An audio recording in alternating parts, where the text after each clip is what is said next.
Two truths and a lie, and a touching proposal. Britain's oldest soccer player, and a mysterious rash of mouse-sized pop-up restaurants. So, time to hand it over to Will Gans. Yeah, how about we begin for our first truth with the story of true love? Oh, I like that. Sound good? All right. Kenneth loves that too. Yeah. Well, back in July, 29-year-old Joe Graham was told he'd never be able to use his arms and his legs following a diving accident, and that he'd be on a ventilator for the rest of his life.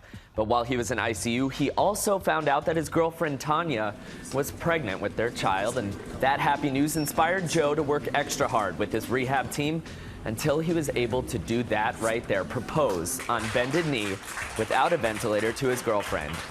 She said yes, and Joe is now in his last month of rehab. Oh, that's so cool. sweet. Isn't that amazing? He was, told basically that he would be bedridden and on a ventilator, and then he found out that he was starting a family and worked Nothing like extra love to motivate you, I guess. Nothing like love to motivate.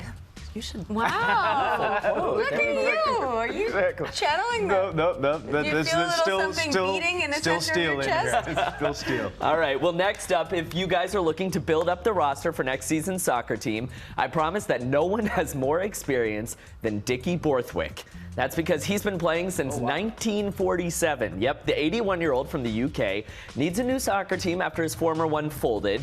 He's willing to travel anywhere in his county and says that he's still pretty fast on the soccer field. In fact, he's been invited to join a walking soccer team with other people his age, but he declined that invitation because apparently that's, not his speed. He's got the need for speed. And he can He's plank. got some wheels, huh? Yeah, he's got some. When I'm 81, my plans include like drinking wine on my porch, and that's about it. But he's still. I think That's my plan at 35. I think I'm gonna. If I hit 80, I'm taking up every bad habit that exists. I'm gonna start drinking. I'm gonna start smoking. I'm gonna throw it out because you're 80. Why not? I'm with you. However, Dicky, if you lived in New York, I would totally ask you to play on my soccer team. Yeah, I know, right? I wouldn't. All right. Well, finally, this one is my favorite one of the day.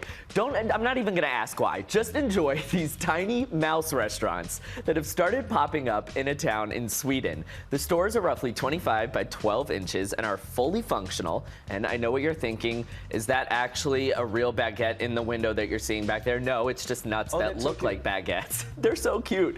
And they also come with a selection of cheeses. But the restaurants even have tiny notices about upcoming mouse events. And the group that's claimed responsibility for these adorable little installations, Anonymouse. Cute little name there. Anonymouse.